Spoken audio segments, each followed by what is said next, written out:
Vou chamar aqui agora para o nosso papo o Leonel de Oliveira Matos, ele que é especialista em câmbio da StoneX, que já está aqui comigo. Meu querido, muito bom dia, bem-vindo aqui à nossa programação. Eu não estou conseguindo ouvir o Leonel aqui no estúdio, a gente vai só repassar aqui para ver se eu estou conseguindo te ouvir realmente ou não, para a gente bater esse papo aqui. A gente vai, agora sim, fala comigo. Bom dia, Leonel. Bom dia, Débora. Obrigado pelo convite. Agora tudo certo, agora a gente pode conversar mesmo por aqui. Meu querido, vamos lá, né? Tivemos no final das contas um saldo positivo, né, de dólar para o Brasil, se a gente fizer as contas ali do que tivemos da entrada comercial com a saída pelo canal financeiro, a gente ainda está positivo com isso, e num positivo que a gente já não via há um bom tempo. Isso vem muito por causa realmente desse nosso setor, essa nossa potência exportadora em commodities. Qual que é a análise que você faz sobre isso? O principal motivo para o bom desempenho que a gente está tendo no fluxo cambial, né, na entrada de dólares do exterior, foi a conta comercial. O Brasil, historicamente, costuma concentrar suas exportações no segundo trimestre, né, o período em que a safra de soja está sendo colhida e exportada, e esse ano a gente está tendo uma safra agrícola recorde, principalmente do ponto de vista da soja. Além disso, como você mencionou, a gente se beneficiou bastante dos preços mais altos de petróleo. O Brasil exporta liquidamente petróleo em relação à sua balança comercial. E por conta do Oriente Médio, por mais que a gente não tenha tido impactos para a nossa logística, os preços internacionais subiram bastante. E isso ajudou muito na entrada de dólares do exterior. O efeito disso para o nosso câmbio, né? Ou seja, dá para poder entender, já que a gente tem um saldo positivo, que a gente tem mais dólar disponível aqui, a gente consegue manter uma maior estabilidade do dólar. Mas quanto desse dinheiro vem realmente, Leonel, para ficar? Porque, bom, agora temos uma safra recorde, safras recordes, isso acaba beneficiando bastante. Temos essa questão da guerra no Oriente Médio, que no final das contas, né, petróleo aqui do Brasil sendo exportado, a busca por outras fontes, né, de petróleo acabou também nos favorecendo.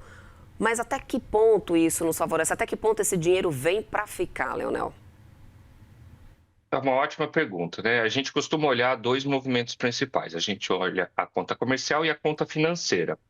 Do ponto de vista da conta financeira, a gente fechou o semestre líquido negativo, mas muito por conta das saídas pesadas no mês de março, né, quando estourou a guerra e havia muita preocupação, cautela com os investidores internacionais que buscaram portos seguros para os seus investimentos, e também depois, nos meses de maio e junho, um saldo um pouco mais negativo. O Brasil, historicamente, recebe fluxos de investimento produtivo estrangeiros sempre positivos, né? A gente recebe muito mais do que faz investimentos estrangeiros no exterior. E o investimento produtivo, ele costuma ter uma certa estabilidade, né? Ele não é um capital tão volátil. Mas a gente tem as chamadas conta do portfólio, né? Os investimentos financeiros em títulos, ações, derivativos, e esse costuma ser um pouco mais volátil. No começo do ano, a gente recebeu bastante desse capital, em janeiro e fevereiro, antes do começo da guerra, e justamente depois que começa a crise no Oriente Médio e aumenta a preocupação do investidor, a gente vê esse capital saindo.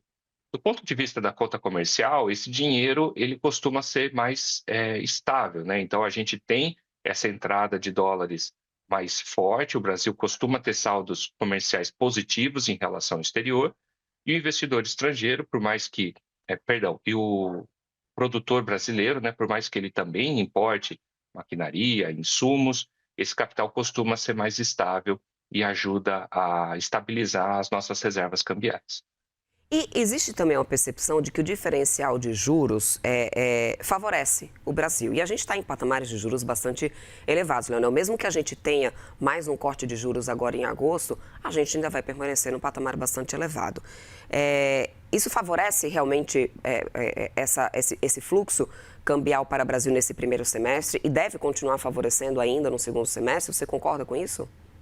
Sim, claro. No primeiro semestre desse ano, principalmente o começo do ano, a gente tinha uma expectativa de que os juros no Brasil iam cair mais rápidos, né? Que o Banco Central ia poder fazer cortes rápidos para a taxa Selic, e também uma expectativa lá fora de que o Federal Reserve, principalmente, né, o Banco Central americano, ia voltar a fazer um ciclo de corte de juros.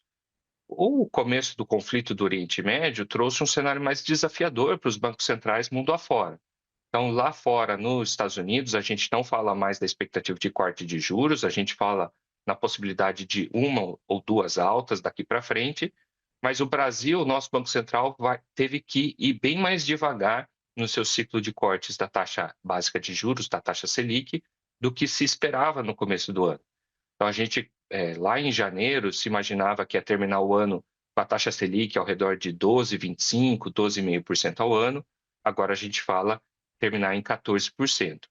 E essa diferença do que o Brasil paga em relação às outras economias, principalmente em relação aos Estados Unidos, é um fator que tem favorecido bastante a atração de capital externo. Então, a ideia de que o Brasil vai cortar menos a taxa de juros significa que ele vai oferecer mais rendimentos para os investidores estrangeiros e foi um fator importante na atração de capital esse ano. Agora, Leonel, olhando um pouco para frente, para esse segundo semestre, a gente sabe que essa questão no Oriente Médio ainda é muito incerta. Temos eleição que está chegando aqui nesse momento, né? Então, pensando nos fatores agora para segundo semestre, qual dos dois canais tendem, nesse momento, a ser mais determinante para esse comportamento de dólar no Brasil? O canal comercial ou o financeiro? Perfeito. O canal comercial deve continuar apresentando saldo positivo no segundo semestre, embora o segundo semestre costuma perder um pouco de ritmo em relação ao primeiro semestre, por conta do calendário agrícola que eu havia mencionado. Do ponto de vista financeiro, muito depende aí realmente dessa questão do cenário eleitoral. A gente costuma ver em anos de eleição presidencial episódios de estresse, de volatilidade, de mudanças bruscas na taxa de câmbio, por conta da percepção de riscos dos investidores, né? Existe uma incerteza sobre o que vai ser a política econômica do país nos próximos 4 anos, e isso, em vários momentos, o calendário e o ciclo de notícias relacionadas à política e à eleição acaba afetando essa confiança do investidor. É sempre difícil tentar precisar o momento que isso vai acontecer, mas historicamente a gente sabe que isso acontece, existem momentos em que o investidor estrangeiro fica mais preocupado e tira seus investimentos do país e pressiona para cima a nossa taxa de câmbio, principalmente em casos em que a eleição é muito concorrida, fica difícil antecipar quem vai ser o seu vencedor lá em outubro. Então, a gente sabe que essa nova eleição presidencial que a gente vai ter aqui traz potencial risco de volatilidade para a nossa taxa de câmbio. E, além Sim. disso, existe também Não, uma pode questão concluir. de expectativa futura dos investidores em relação à evolução da dívida pública, né? Então, se eles acham que o governo que for eleito ou reeleito possa se mostrar fiscalmente mais expansivo, né? Ele ter menos controle dos gastos públicos, isso também pode prejudicar a percepção de riscos dos nossos ativos. E só para poder a gente amarrar aqui o nosso papo, Leonel, diante desse saldo que tivemos aqui, vendo o quanto que realmente o saldo comercial foi o que pesou, o que isso nos revela sobre essa dependência que temos das nossas exportações, principalmente de commodities, para manter esse fluxo comercial positivo? Até que ponto isso passa a ser preocupante? Uma ótima pergunta. No momento, não há exatamente preocupação, porque o Brasil tem níveis de reservas internacionais bastante elevados, né? Então, se comparar com aquilo que a gente tem de passivo externo, né, de dívidas, investimentos lá fora, com os investidores estrangeiros, o Brasil tem um nível bastante confortável de reservas. Mas, estruturalmente, né, olhando as nossas contas externas, a gente sabe que uma das grandes fontes de receita, de trazer dólares lá de fora, é a questão da balança comercial.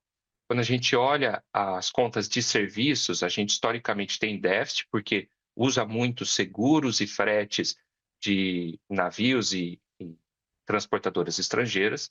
E do ponto de vista da conta de rendas também, a gente sempre tem saídas pesadas, né? Porque o investidor estrangeiro investe no Brasil e, eventualmente, leva para fora os lucros e juros que ele conseguiu com os investimentos aqui. Então, acaba criando uma dependência mais forte justamente da conta financeira. Quando o Brasil consegue atrair o investidor estrangeiro para o investimento produtivo ou para o investimento em carteira, é quando a gente consegue ter mais tranquilidade na nossa conta externa e a taxa de câmbio costuma cair. Mas em momentos em que a gente não consiga atrair esse investidor, seja por problemas geopolíticos no exterior ou percepções de riscos nacionais, são os momentos justamente que a gente tem pressão na nossa taxa de câmbio, porque a gente depende desse capital para fechar a conta, né? Não existe um risco mais sério, porque a gente tem reservas internacionais muito saudáveis, mas no dia a dia, no fluxo, acaba sendo um ponto de preocupação.